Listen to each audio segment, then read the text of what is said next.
여러분은 평생을 바쳐 지켜온 가정이 한순간에 모래성처럼 무너지는 소리를 들어보신 적 있습니까? 내 몸 부서져라 이래서 자식들 번듯하게 키워놓고 이제 좀 허리 펴고 남편이랑 손잡고 여행이나 다닐까 싶었는데 갑자기 내 남편 입에서 나 이제 내 인생 찾을란다, 이혼해달라는 소리가 나온다면 여러분은 어떻게 하시겠습니까? 오늘 사연의 주인공 72세 영자 씨가 바로 그 벼랑 끝에 서 있었습니다. 40년을 같이 산 남편 철수 씨가 동호회에서 만난 15살 연하의 여자에게 홀딱 빠져버린 겁니다. 그 여우 같은 여자가 옆에서 속삭였겠죠. 자기야, 그 할망구한테 재산 다 넘기지 말고 빨리 명예 가져와. 그 말에 홀린 남편은 집에서 조강지처를 투명인간 취급하며 온갖 구박을 일삼았습니다. 심지어는 당신이 나한테 해준 게 뭐가 있냐며 소리를 지르고 안방까지 그 여자 향수 냄새를 묻혀 들어왔습니다. 보통 분들 같으면 억울해서 쓰러지거나 머리채라도 잡으러 가셨겠지요. 하지만 우리 영자 씨는 달랐습니다.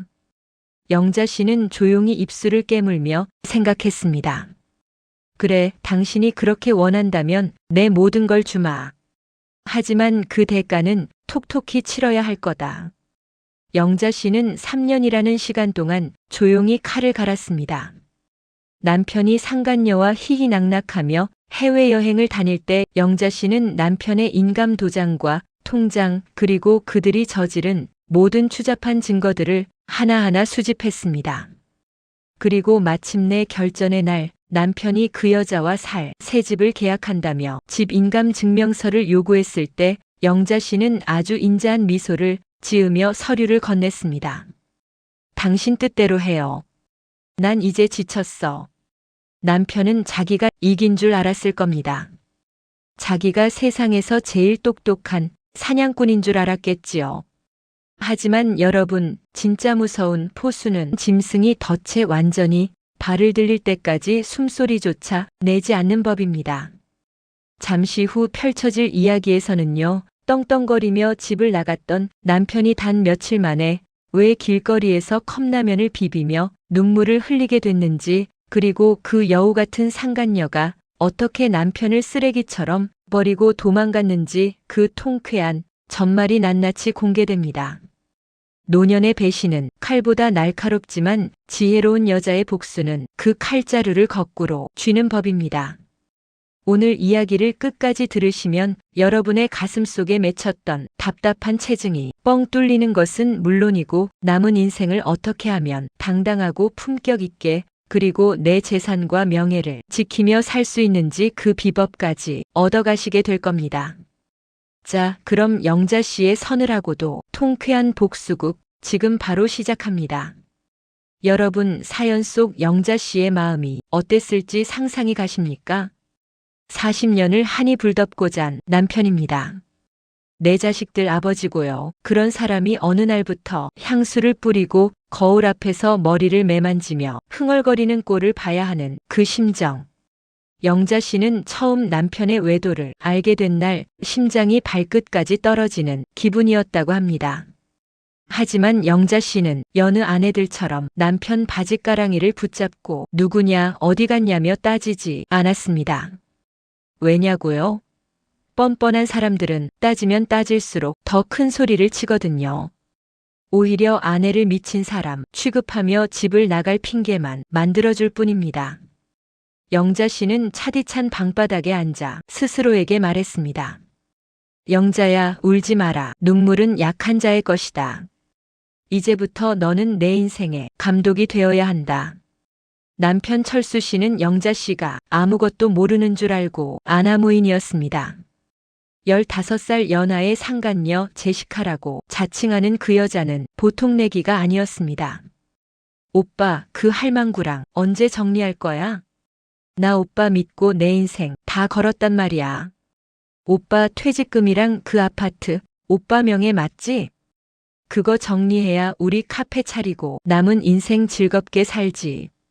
남편 철수 씨는 그 콧소리 섞인 애교에 녹아내려 이렇게 답합니다. 걱정 마, 자기야.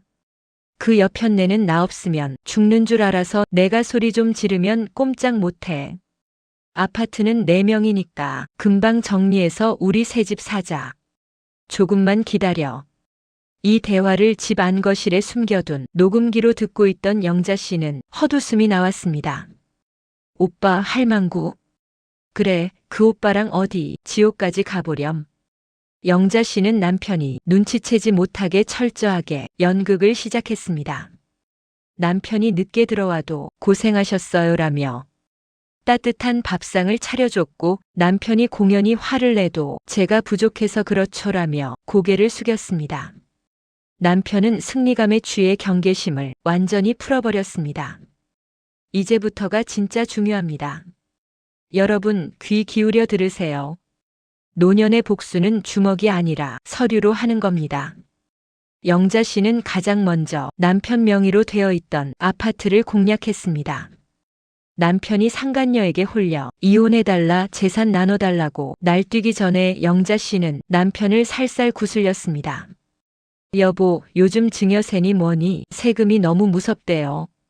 우리 아들 장가갈 때 고생 안 시키려면 이 집 명의를 미리 아들한테 넘겨두는 게 어때요?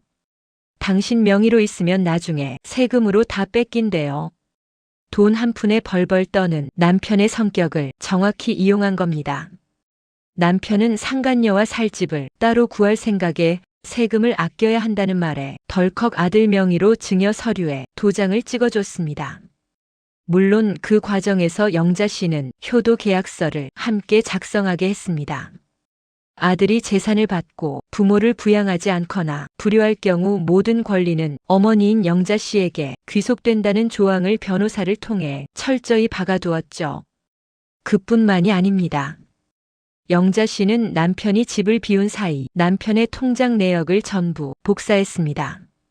상간녀에게 보낸 명품 가방 결제 내역, 호텔 결제 내역, 생활비 송금 기록, 이 모든 것은 나중에 법정에서 남편을 유책 배우자로 만들어 위자료 한 푼 줄 필요 없게 만드는 강력한 무기가 되었습니다. 결전의 날이 밝았습니다. 남편은 드디어 본색을 드러냈습니다. 상간녀가 빨리 돈 가져오라고 재촉했겠지요.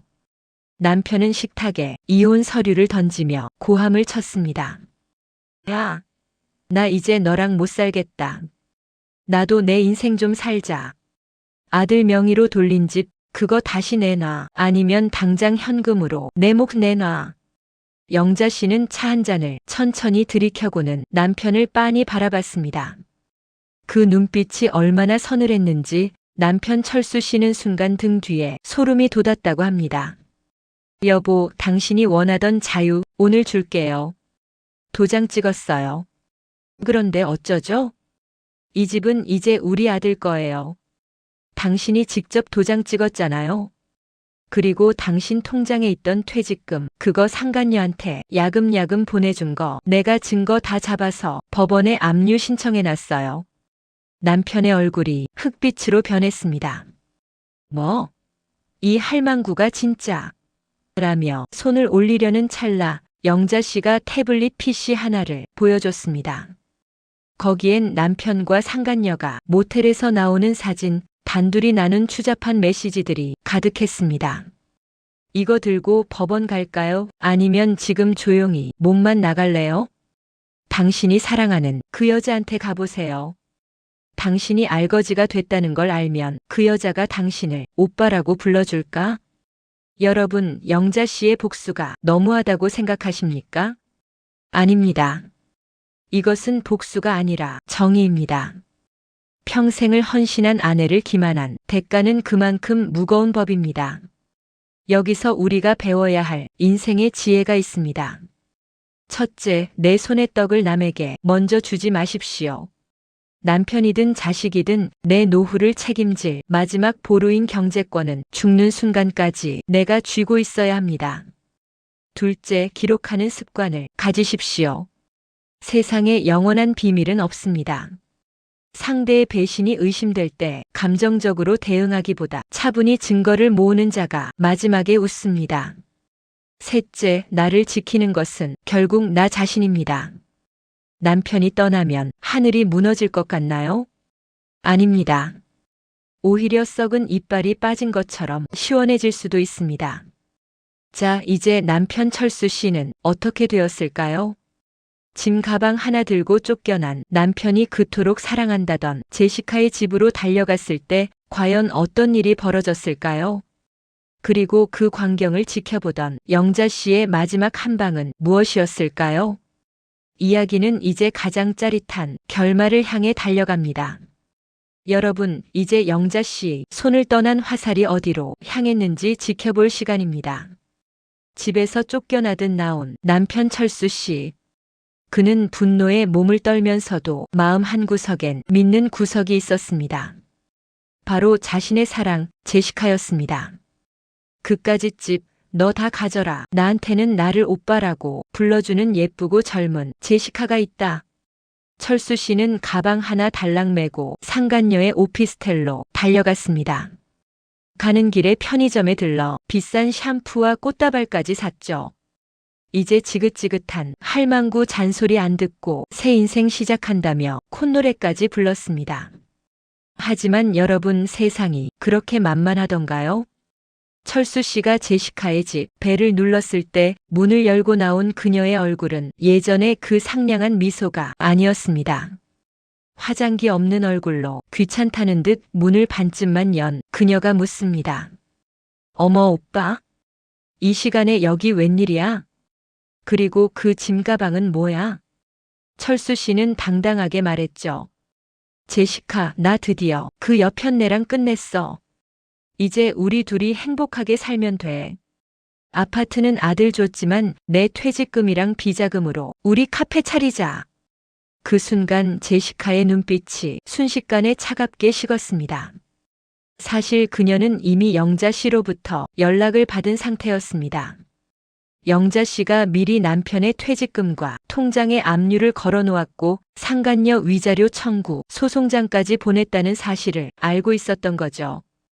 오빠, 정신 차려. 돈도 없고 집도 없는 노인네를 내가 왜 거둬? 그리고 오빠 부인이 나한테 소송 걸었어. 내 돈까지 다 뺏기게 생겼는데 지금 여기가 어디라고 와? 당장 나가. 경찰 부르기 전에 철수 씨가 선물한 명품백을 메고 있던 그녀는 철수 씨가 사온 꽃다발을 복도 바닥에 팽개치고 문을 쾅 닫아버렸습니다. 40년 조강지처를 버리고 선택한 진실한 사랑이 고작 5분 만에 쓰레기통으로 처박히는 순간이었습니다. 갈 곳이 없어진 철수 씨는 밤거리를 헤맸습니다. 친구들에게 전화를 돌려봤지만 이미 영자 씨가 손을 써둔 뒤였습니다.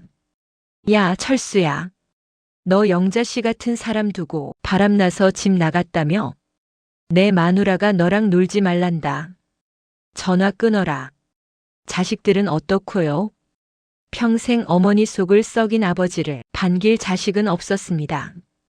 아들은 차갑게 말했습니다. 아버지, 어머니가 주신 이 집은 제 명의지만 실질적으로는 어머니 거예요. 전 어머니 뜻에 따를 겁니다. 더 이상 연락하지 마세요. 결국 철수 씨는 평소엔 쳐다보지도 않던 허름한 여인 숙방에 짐을 풀었습니다. 차디찬 방바닥에 누워 남편은 그제야 깨달았습니다. 자기가 휘둘렀던 권위, 자기가 누렸던 따뜻한 밥상과 깨끗한 옷들이 모두 자신의 능력이 아니라 영자 씨의 헌신이었다는 것을요. 그 시각 영자 씨는 무엇을 하고 있었을까요? 그녀는 울고 있지 않았습니다. 오히려 그 어느 때보다 바쁘고 즐거운 나날을 보내고 있었습니다. 영자 씨는 가장 먼저 그동안 남편 눈치 보느라 못했던 수영과 꽃꽂이를 시작했습니다. 그리고 남편 명의 비자금으로 받은 위자료를 털어 평생 고생한 자신에게 멋진 해외여행 선물을 했습니다.